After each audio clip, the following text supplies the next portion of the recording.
Bismillahirrahmanirrahim. Assalamualaikum warahmatullahi wabarakatuh. Waalaikumsalam warahmatullahi wabarakatuh.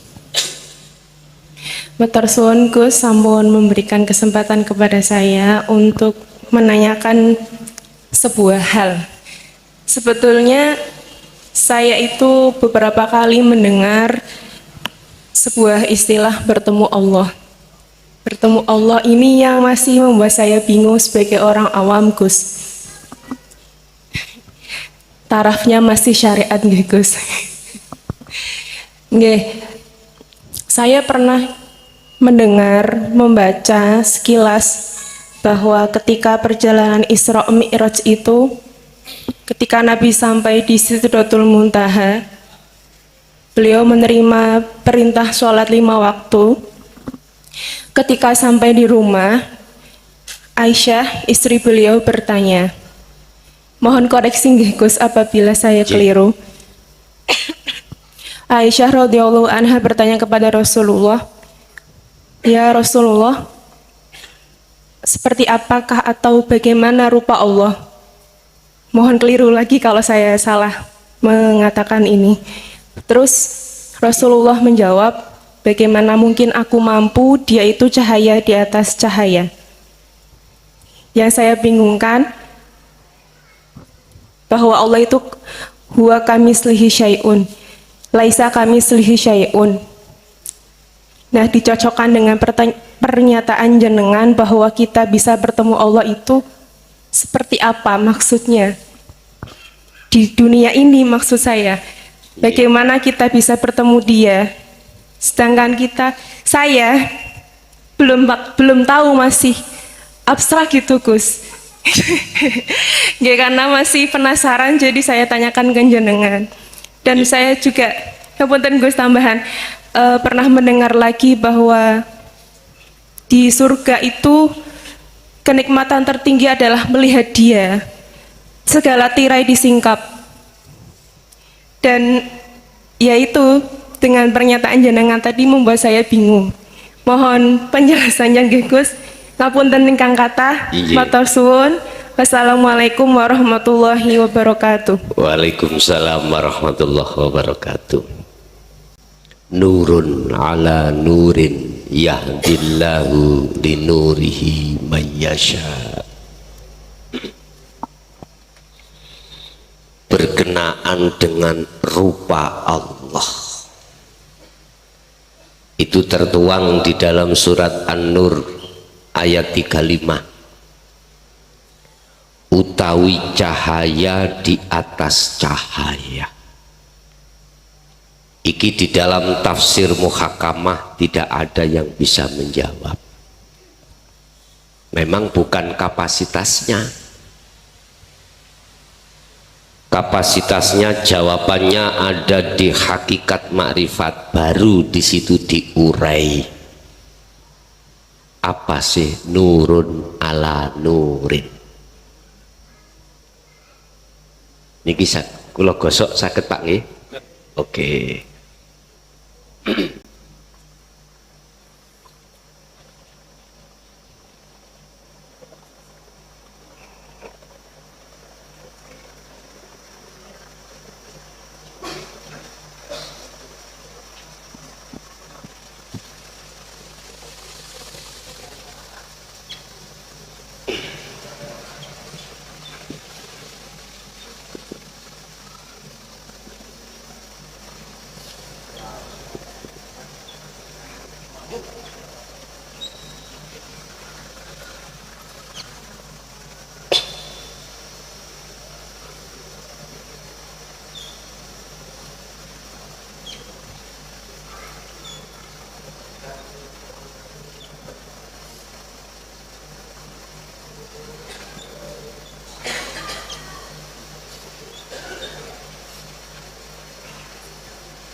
Mungkin bisa dilihat di papan. Jasad kita ada ruh, di dalam jasad ada ruh. di dalam raga ana nyawa, di dalam nyawa, di dalam ruh ada imanul haq. Sak jerone nyawa iku ana rasa, rasa iku imanul haq. Apa imanul haq? Iman sing bener.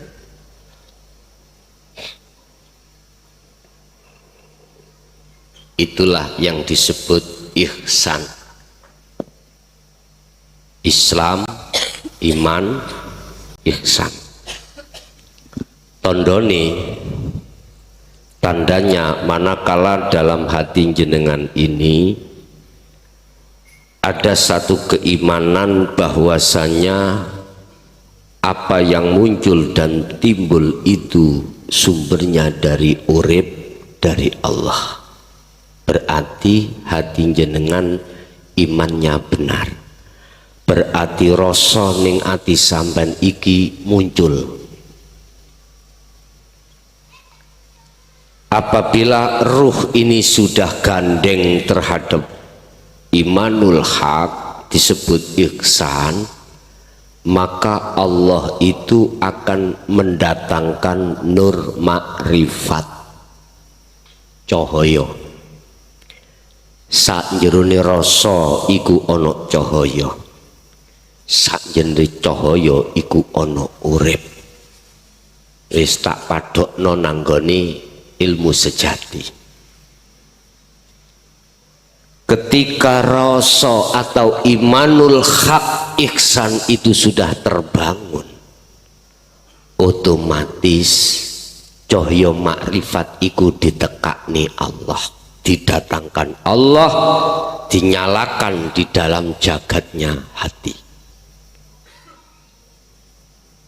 Asalnya hati gelap, ketika cahaya makrifat dinyalakan Allah, langsung gelapnya hilang. Syirik niku hilang. Wa yaghfir lakum dzunubakum yuhibbukumullah wa yaghfir lakum dzunubakum. Jikalau kau sudah melepaskan cinta ruhmu terhadap selain Allah yang menjadikan gelap hatimu pada Allah, maka wa yaghfir lakum dzunubakum, kesalahanmu langsung dihilangi, syirik langsung hilang, kegelapan langsung hilang, sebab cahaya makrifat sudah dinyalakan. Nurun ala nurin yahdillahu linurihi mayyasha. Cahaya ini, cahaya ini, nur makrifat ini hanya diberikan pada hamba yang dikehendaki saja,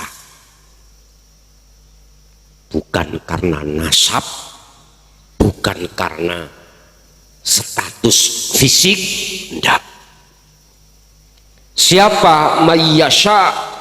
Hamba yang dikehendaki. Ternyata hamba yang satu sudah sadar atas kesalahannya, kedua dia mau mengadakan perjalanan ruh ini menuju pada Allah.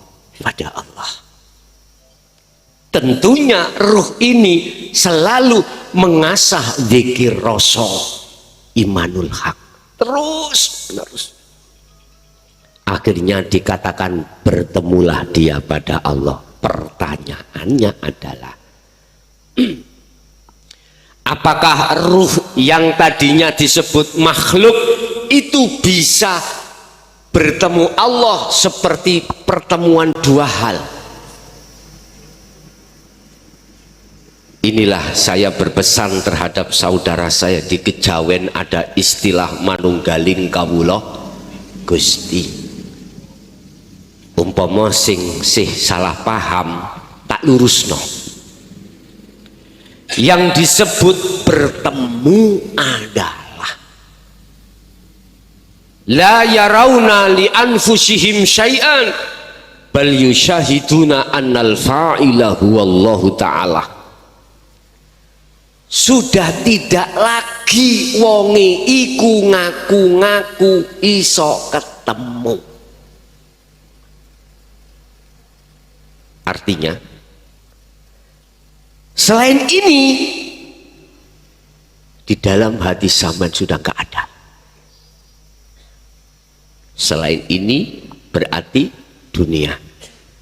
Sampean pingin sampean kepingin dunya saisine iki makhluk iku nggak ada dalam pandangan sampean, mumbulo numpak pesawat nang dukur sap langit itu, engko lak dunya ini gak ketinggal.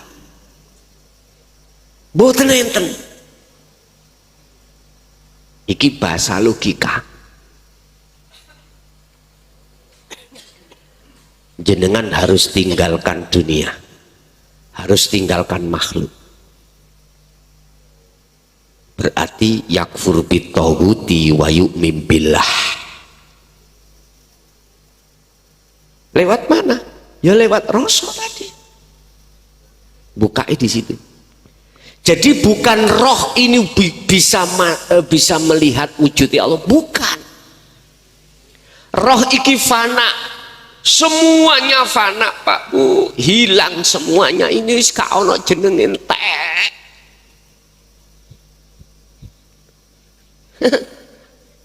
Nek wis koyo ngene, ayo kok sebut apa iki? Ora iso nyebut. Itulah maksud bertemu.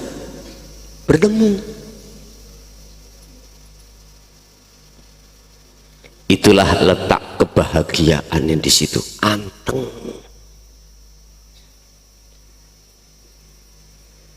Benar Rasulullah dawuh nurun ala nurin, wujude Allah iku cahaya di atas cahaya, iku maksudnya semuanya hilang.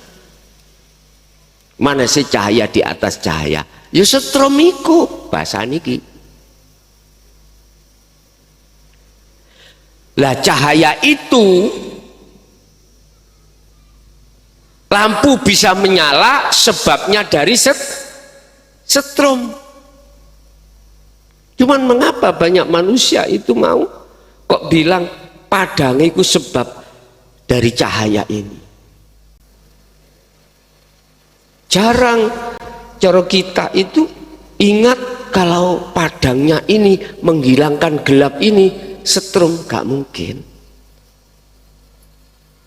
Mayoritas mengatakan padangnya ini dari cahaya ini, padahal aslinya dari setrum.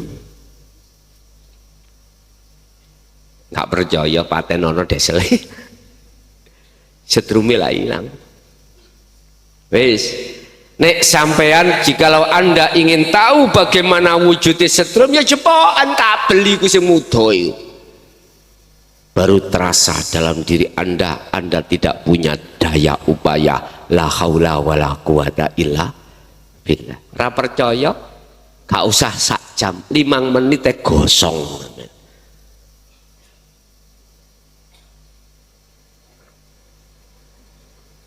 Kebahagiaan yang hakiki adalah kebahagiaan yang hakiki terletak pada ketika saat ruh itu tinggalkan selain Allah dan bertemu Allah. Ketika bertemu bukan ruh itu bisa melihat Allah, enggak. La ibsarun wa mubsarun wa basarun, semua nama-nama sudah hilang. Yang ada di dalam hati sampean bahagia.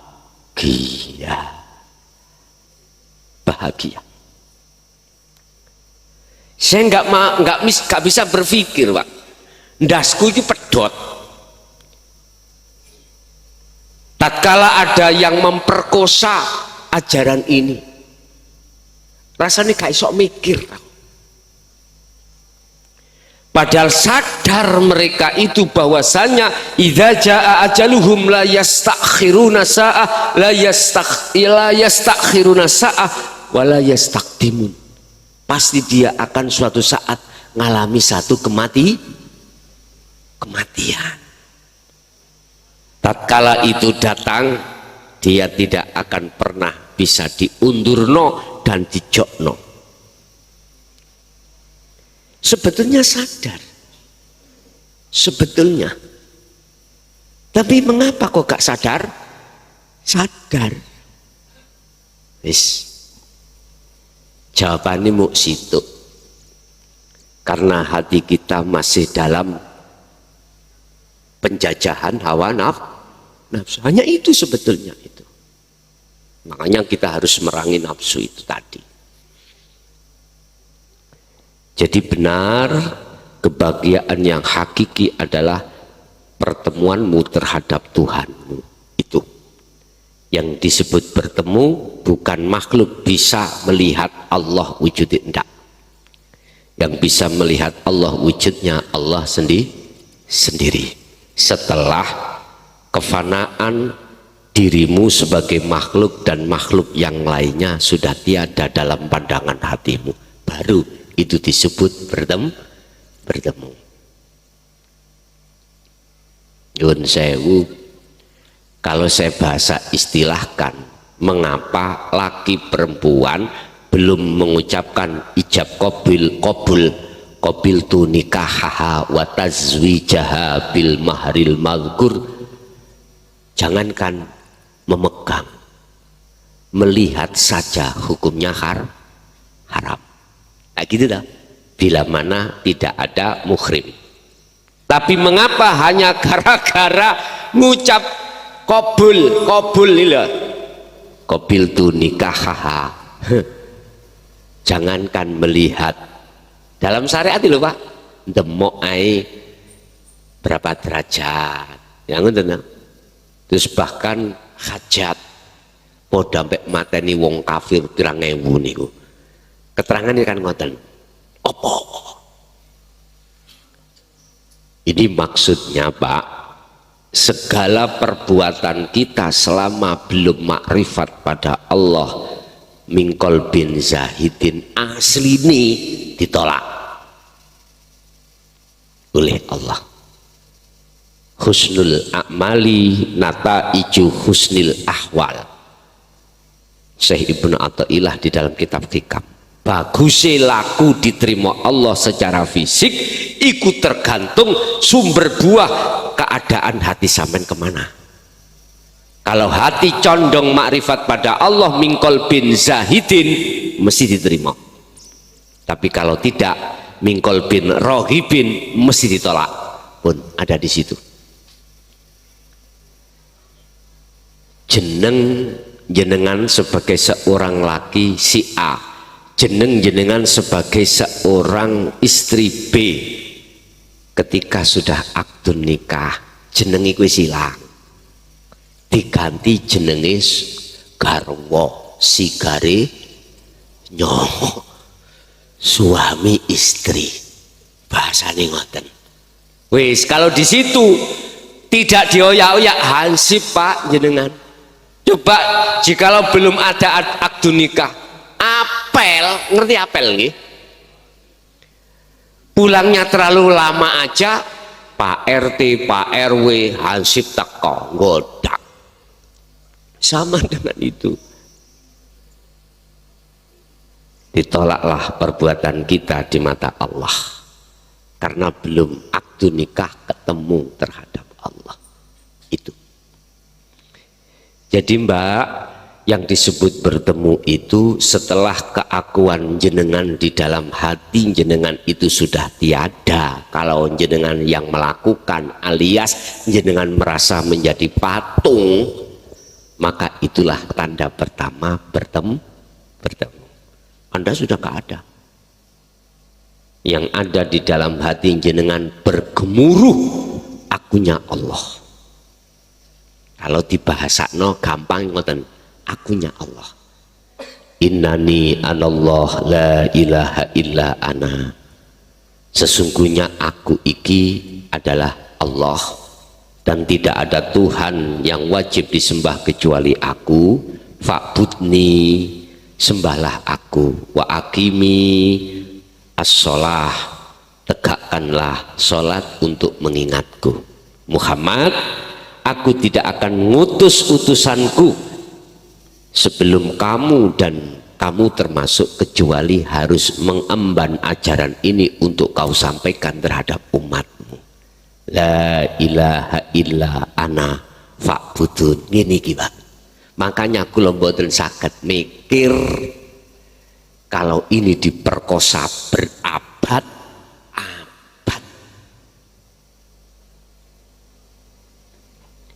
Seni, ibaratnya seni iku suci. Ajaran ini nggak bisa dibantah. Karena apa? Dijaga oleh Allah kemurniannya, kesuciannya. Oleh sebab itu janganlah kau perkosa, laksana seni. Ternyata agama yang bertuhan itulah yang menyatukan seluruh umat. Silahkan Anda lewat jalan mana, silahkan.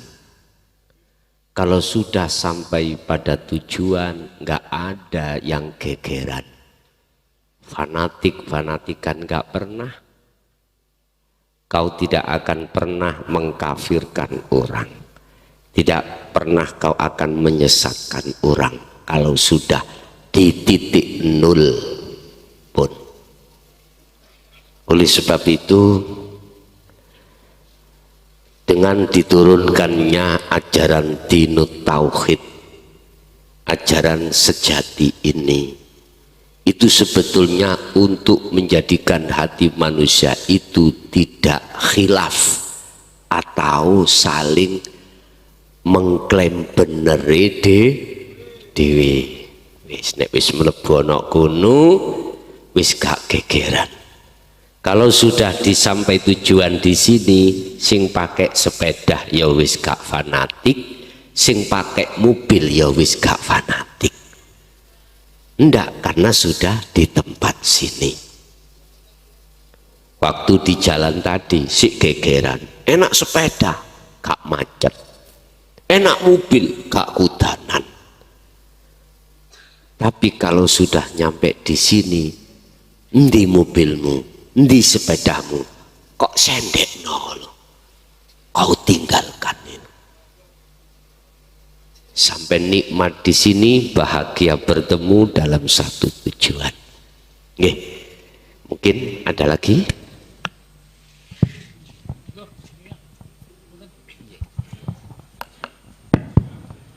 Assalamualaikum warahmatullahi wabarakatuh. Waalaikumsalam warahmatullahi wabarakatuh. Nama saya Rudan, Gus. Saya ada ganjalan dalam hati yang menjadi beban saya.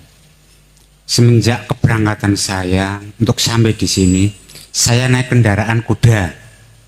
Bagaimana? Ya, kita merasakan kenikmatan kebahagiaan di sini. Sementara kuda saya ingin sama-sama merasakan bagaimana caranya, Gus. Terima kasih. Wassalamualaikum warahmatullahi wabarakatuh. Waalaikumsalam. Kupingku mang rada budak kula. Asinnya apa sih maksudnya itu mau? Bahasa dikecilkan dikit mungkin. Nggih. Ngaten, Gus. Saya bisa sampai di sini, saya dihantar oleh suatu kendaraan. Kendaraan? Ya, atau kuda. Kuda, nggih. Ya, kita besar dari kecil sampai besar, semuanya bantuan dari masing-masing pembantu. Nah, bagaimana? Ya, kita sudah sampai, sudah nikmat. Yang membantu kita itu bagaimana, Gus, agar bisa sama-sama merasakan suatu kenikmatan. Sementara itu kuda perumpamaannya. Ngoten nggih. Gus, ngoten nuwun sangat. Pun paham. Memang ketika saat kita dalam perjalanan, kita itu masih ngunggul no A B C D, banget enggak? Nggih. Yang menghantar itu masih kita sebut, masih di dalam hati kita. Oh, kalau gak numpak ini gak iso. Oh, kalau enggak yang menghantar ini enggak sampai tujuan. Memang ketika saat itu kita di perjalanan. Tapi ketika saat sampai pada tujuan, Oleh karena nikmatnya bahagia yang hakiki menyelimuti diri panjenengan, maka dengan sengaja Allah memutuskan hubungan hati sampean terhadap selain Allah. Itu pasti, Pak.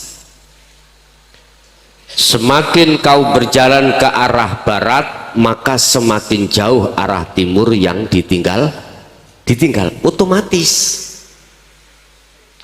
Terus bagaimana mereka yang menghantarkan kita?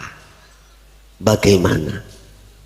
Nyun sewu, tadi saya katakan kalau jenengan sudah sampai di tempat tujuan, mesti sampai diputuskan hati sampai dari hubungan yang menghantarkan, mesti. Tapi kalau pertanyaannya bagaimana yang menghantarkan kita, ku amfusakum wa ahlikum naro, kandanono sing ngeterno kandanono. Kuwi nek kepingin sowan nang tujuan, ya iki lho carane bla bla bla bla bla. Intine Bapak Ibu, jenengan kalau sudah sampai di makrifat ketemu Allah, hukum-hukum nyun sewu, hukum-hukum mulai sampai berangkat ilmu, amal, istiqomah, iki detik-detik lho ya, detik-detik jenengan dikatakan bertemu, iku wis gak kanggo. Kudane mangetno sampean deleh ning kandang, mobile sampean parkirno. Inilah maksudnya parkir, ditinggalkan iku parkir. Karena apa? Nanti tujuan yang lain dipakai kembali. Ya iki sing kula maksud, kegemen syariat itu tapi kuwi ojo campur. Kegemen syariat iku ning ojo campur. Atau istilah, jadilah kau seperti ikan yang hidup di air asin, tapi kau tidak terasa asin. Seperti itu. Berarti ya apa? Hukum dohir jasmani kita makan, hukum dohir minum, hukum dohir apapun itu. Silakan untuk berjalan, tapi hatimu, hati kita ojo gemboliku, gembolo iki lho dulur. Nggih? Jelas nggih? Berarti kalau saya terangkan dengan bahasa ilmu, silahkan jenengan iki secara jasmani berbuat apapun, tapi hati jenengan harus duduk di tajalli. Tajalli itu apa? Menetapkan keakuan Allah. Oh, niki. Nah, terus piye nasibe? Ya wis biarin. Namanya jenengan sudah ditajalli, ya otomatis sampean kali kula iki diputus hubungan sampean dengan yang lain. Setelah jenengan iki selesai bertemu, ayatnya ku amfusakum, kalau panjenengan ini sudah menjaga dirimu dari hawa nafsu, maka orang dekatmu, anak istrimu, saudaramu, sampaikan oleh-oleh sing sampean gawa mang, supaya dia juga bisa kembali kepada Allah. Saged di mengertos, Pak? Cih. Masih ada lagi? Ada Gus, saya Gus. Monggo. Dari musik ini. Dari musik. Dari musik, iya. Oh, monggo. Assalamualaikum warahmatullahi wabarakatuh. Waalaikumsalam warahmatullahi wabarakatuh. Karena kami pemain musik, saya mau tanya soal musik, Gus. Siap. Banyak yang mengatakan, ulama-ulama mengatakan musik itu haram. Haram. Ya. Oke. Bahkan saya pernah tahun 2012 saya dicemooh secara langsung oleh seorang mubalik yang kebetulan manggung bareng seperti ini. Saya dicemooh langsung bahwa musik itu haram gitu. Bagaimana saya minta pencerahan sama panjenengan tentang musik haram. Terus yang kedua, bagaimana caranya saya bisa mengenal atau saya bisa merasakan kehadiran angta di saat saya sedang melantunkan musik atau saya sedang menyanyi. Matur nuwun Gus, mohon pencerahannya. Nggih. Iya, tepuk tangan musik kita kok. Bukan saya menyalahkan pendapat tersebut, tapi saya mohon maaf, beda pemahaman. Saya tidak sepaham. Bukan saya menyalahkan loh ya, tapi saya nggak sefaham. Sebab apa? Gini, memang itu tidak salah. Makalah mengatakan itu manakala dalam hati terkuasai oleh nafsu. Boleh ikut mengatakan haram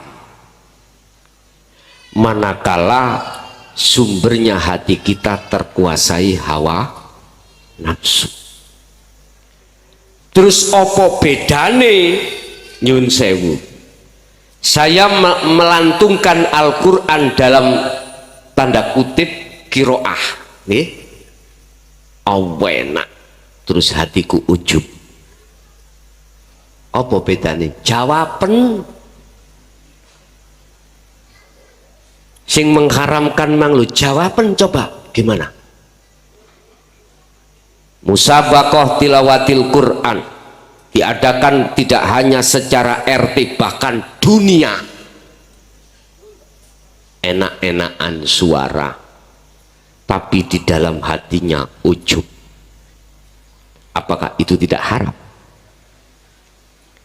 Bos, nyun sewu bos, kalau kita mengharamkan sesuatu, jangan ada tendensius.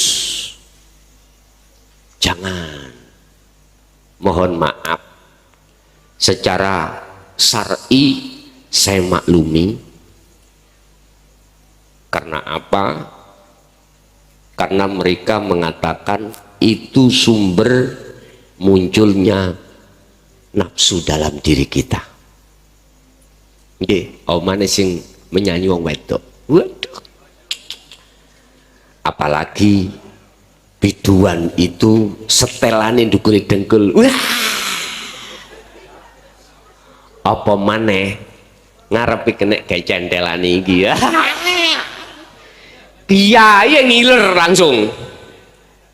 Lu jujur mawon. Jujur. Kalau maksudnya itu mengharamkan karena dijadikan sebagai alasan sumber syahwat, mohon maaf, syahwat itu kesenangan ya, kesenangan nafsu. Terus aku bertanya, ketika saya melantunkan Al-Quran dengan suara merdu, terus di dalam hati saya itu ada ujub dan riak, haramkah? Bencee dijawab nang konten. Ngapunten ingkang kathah, sebetulnya kami tidak mau untuk debat, enggak, karena ajaran Rasulullah ini enggak didebatkan, dilakoni. Ikut. Bagi saya secara pribadi tidak, dengan catatan lah, dengan catatan ini. Di mata Allah apa di mata manusia? Kalau di mata Allah hati sampean iku mau sebelum berangkat sudah yakin semua itu karena Allah. Karena Allah ya. Maka saya tidak ragu kalau mengatakan tidak haram. Oke, dibuka di dalam makalah 105 kitab Hikam. Iki sing gak paham babakan jero ya mumat. Ngeten. Ada kalanya mata fataha, ada kalanya Gusti Allah iku buka dengan mudah jenengan jasmani melakukan taat. Taat maca Quran nggih, taat ada salat, taat ada zakat, puasa, haji. Siapapun mengatakan iku bab taat. Beda mbek ngene. Muklason sobo apa? Lokalisasi. Berarti iku maksiat. Lah ngoten nggih. Terkadang Allah itu membuka pintunya taat terhadap satu hamba. Tapi wa ma fataha fil kubul, Allah menutup pintu diterimone taat mau. Sebab apa? Sebab apa? Sebab kondisi hati kita ngaku-ngaku kalau kita yang melakukan. Satu. Dua, ada kalanya maksiat. Berarti jenengan dibuka laku maksiat. Cara kula saya bentino 10 kali sasi. Lungguhe sampai purel. Wis. Mentok nggih nek ngomong purel. Mentok lah wis, mentok. Tapi iku bisa menjadi sebab musabab diterimone laku al-qabul. Karena apa? Karena saya tidak merasa ujub, tidak merasa riak, hatiku gak riak. Ujung-ujungnya yang pertama tadi ngakoni. Yang ada dalam diri saya adalah saya orang yang hina. Nek sing ngarep mang merasa mulia saya. Lah sekarang yang kedua saya merasa hina. Rasa hina di dalam diri saya itulah yang bisa menjadikan sebabnya kebuka makrifat ati sampai nang Allah. Berarti Gusti Allah iku tidak hanya sobo nggon taat, tapi juga Gusti Allah nok nggone maksi saged ugi. Ayo aja nrimo. Gak apa-apa. Ngeluwo gak apa-apa. Mumeto silakan. Karena jenengan punya dalil nek apik sangka Allah parane, nek jelek maksiat sangka nafsumu dewi. Oke, ikut dalil mulai zaman cilik aku. Niku juga Quran. Tapi nggak ngerti maksudnya nafsu iku sing piye. Tondo gak diterima iku amaliyah sebagai makbulah karena di dalam hati kita ada si penghalang ujub, riya, rumangsa apik dhewe, rumangsa ya nyun sewu alim dhewe, pinter dhewe, orang lain dianggap rendah. Inilah sebab tutupe ati sampean iku gak buka makrifat Allah. Bisa jadi terkadang maksiat itu menjadikan Anda merasa kehambaannya hina. Hina iku sifat asline manungsa. Mati iku sifat asline manungsa. Gak duwe daya iku sifat asline Lah kebalikane sifat iku mau dadi sifat Gusti Allah. Ino berarti lawan katane mulya. Apa mungkin aku merasa mulya lawang aku iku maksiat? Justru ketika saat aku rumangsa mulya, saat kula laku taat. Nggih mboten? Ya, wonten mriki. Jadi saya katakan tidak haram tatkala hati jenengan iku estu dununge sing agawe kabeh Gusti Allah. Terus bagaimana caranya? Kembalilah proses sing kula ajarke tadi, mulai proses sampai iki mang asale maksiat, dolim, akhirnya nyadari, terus sampai iki mau paham nafsu, terus sampai perangi, akhirnya sampai iki isok ketemu Gusti. Intine cukup sederhana. Iman sing ono jero ati sampean ojo kok akoni yen jenengan ingkang laku. Urusan tengah dalan rasa iku sambung apa ndak, wis terserah Allah, terserah. Sing penting awal sampean wis nata rasa, wis sampean tata, wis sampean plekno iman iku mung dateng Allah ini, hanya itu. Engko urusan nyun sewu lho niki mungkin sampean niku diletakkan nang ngene khos iso gak leren-leren melodine muni ora apa-apa, iku proses. Aku yo gak dendeni, ora, tidak nakut-nakuti, ndak.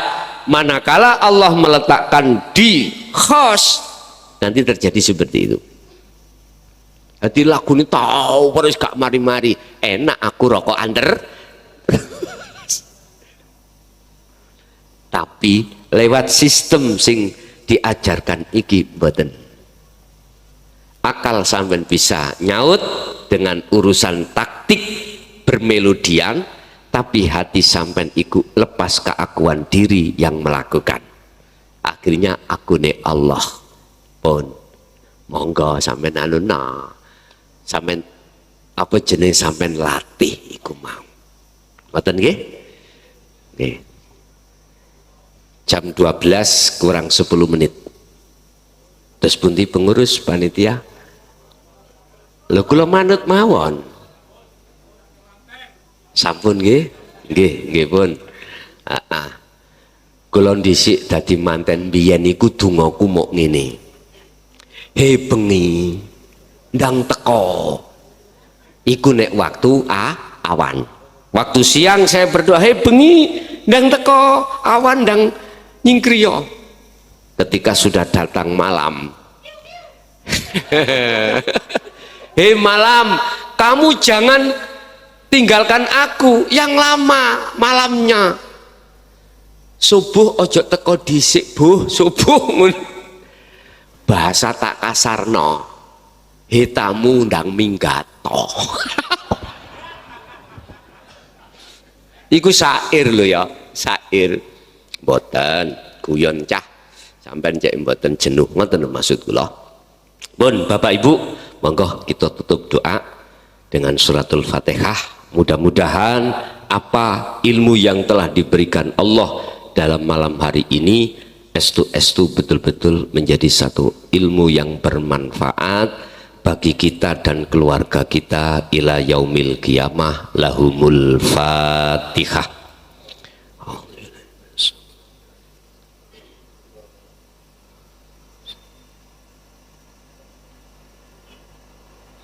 Bapak Ibu, mulai awal sampai akhir bila mana ada kalimah saya yang kurang berkenan, jujur saya tidak ada rasa hati untuk menyakiti, ndak. Barangkali dianggap salah, saya pribadi atas nama Mukhlason saya minta maaf yang sebesar-besarnya. Akhirul kalam, hadanallah wa iyyakum wal afa minkum.